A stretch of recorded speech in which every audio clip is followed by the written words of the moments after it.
Hey guys, this is just going to be a quick review, I guess, and just talking about my electric tart warmer that I bought from Candles by Victoria. I got the black marble one, and here's the top of it. Mine's cold, and I just actually pulled it out of the freezer because I was melting a tart last night and I popped it in the freezer, but I'll talk about that in a little bit. But yeah, this is the black marble one, and I believe she has a brown marble one, and she has a whole bunch of just solid colored ones, which it looks a little bit different, like the top of it. Like the bowl is different, I think. So yeah, that's what it looks like, and I believe this is like $14.95 or something like that. It's under $15 on her website. Obviously, they don't make this, but they do sell it on their site. And what I will say is that I am loving this because it makes melting tarts so much easier. I mentioned in my last video that I was using a tea light burner, and a lot of people were asking me, what is that? What's a tea light?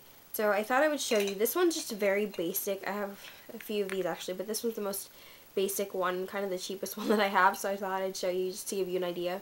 Looks like this. There's a little spot for your tea light to go in, which looks like this. This is a tea light.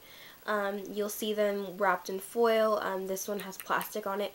Honestly, they don't recommend using the ones with the plastic cups when you're using it in a burner, because in an enclosed space like this, the heat kind of builds up and then it could melt the plastic, so be careful. I haven't had any problems with it really because it is pretty open, but just keep that in mind. Yeah, this is what a tea light looks like. If you're using a tea light to burn tarts or like scented fragrance oils, I would definitely go with the unscented ones just so that the scents aren't competing. But then again, like with Victoria's tarts, it doesn't matter if you're using a scented tea light, her scents are going to overpower it because they're that much stronger. But that's what a tea light looks like. So you put the tea light in here, you light it. The heat from the flame of the tea light heats this area up, and you put your tarts up here. There's like a little bowl area, and you put it up there. So whatever is up here, like whether it be a wax tart or like those home fragrance oils, the heat will melt it and cause the scent to evaporate and scent your room. So that's what that looks like.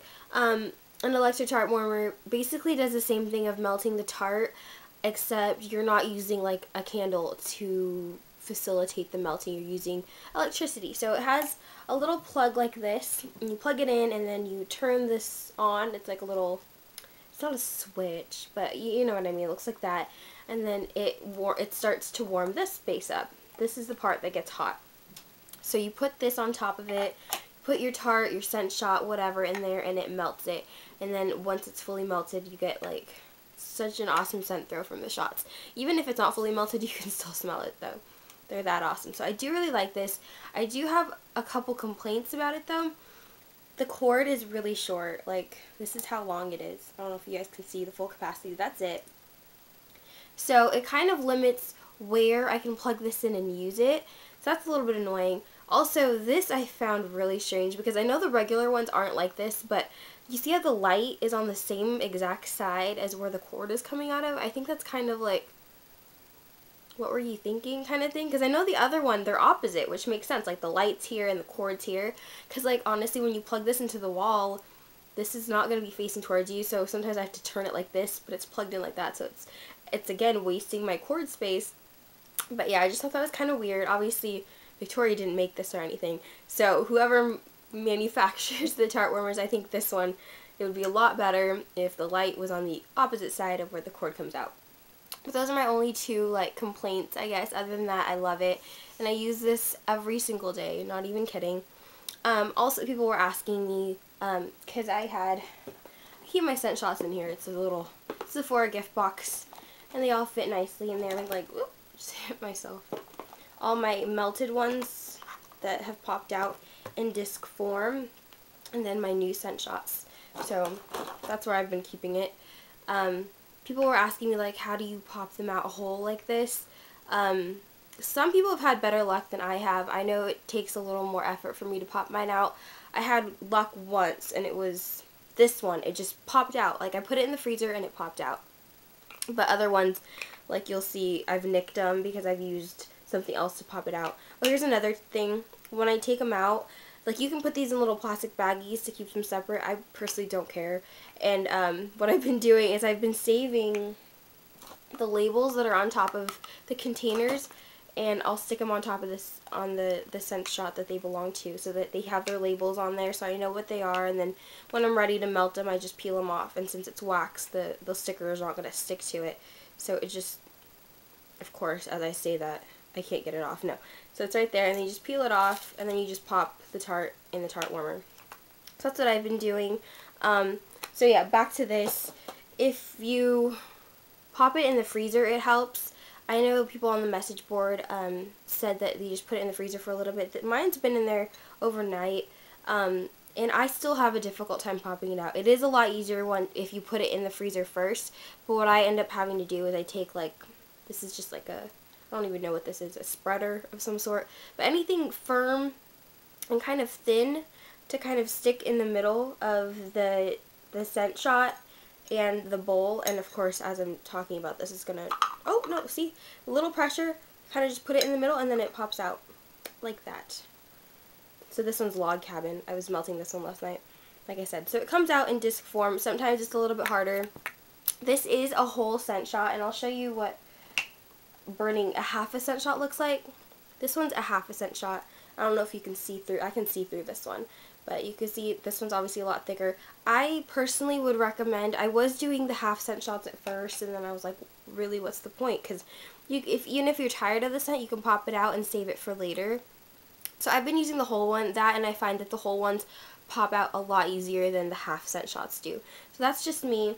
Another way of doing it, if you're really having a hard time, I say just let it harden in the bowl, and then once you're ready to take it out, take the hardened scent shot, put it back on here, warm it up a little bit just so the bottom of the wax kind of melts, and then you should be able to like spin it and move it around and then pop it out. That, or you can just melt it completely until the scent is gone, and then when you're done with it, just pour out the unscented wax, which is another question that I got. People asking, does it evaporate eventually? Like, you know how a candle kind of lessens as you burn it and you eventually like pretty much disappears? Well, with the scent shot, they don't disappear. You will eventually have wax that just has no scent, and in that case you just toss it because there's really no point in keeping it around because it doesn't have a scent anymore. So same thing as like if you were to take a candle and put it up here and use this as just a candle warmer, the wax from the candle will actually melt and release the fragrance, and eventually, if that's all you're doing is just putting it on the warmer, you're not lighting the candle whatsoever, you're eventually going to have a jar of unscented wax, and you can throw that away. I would keep it because you can still use the candle even though it's not scented. Like, power goes out, you have a candle to light. So that's another thing.